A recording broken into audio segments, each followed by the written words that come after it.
ora kaya dina iki Udawa pamer katikhayan Baladewa ngamuk punggung nganti tak perwasa lha Udawa kepala nantang perkara wani males marang Baladewa keparat Udawa maju jojok negara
pengen bangun wewengkon ing negara Mandura Widara kandhang bayi bangun karo Udawa aku lan tremake nanging kok kadidane ngedirisi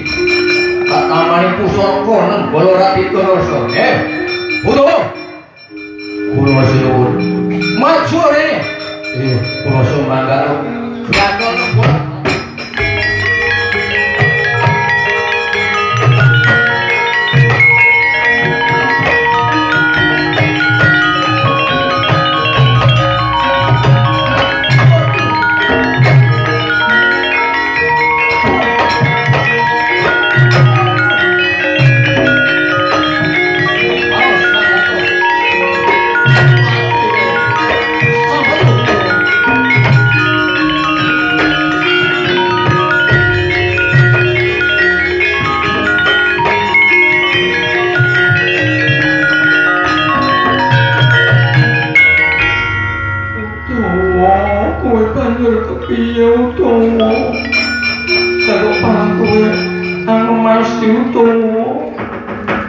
iki pun ibu Udawa nami Udawa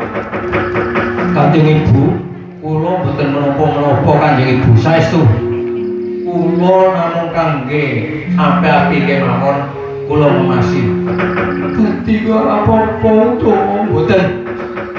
kula mboten menapa-menapa nyatanipun kula mboten rumaos sakit mboten kraos dipun tamani pusaka nenggara kok kaya syukur yen kaya ngono banjur kepiye Udawa wekdal menika sumingkir kemawon saking mriki kersanipun sinuwun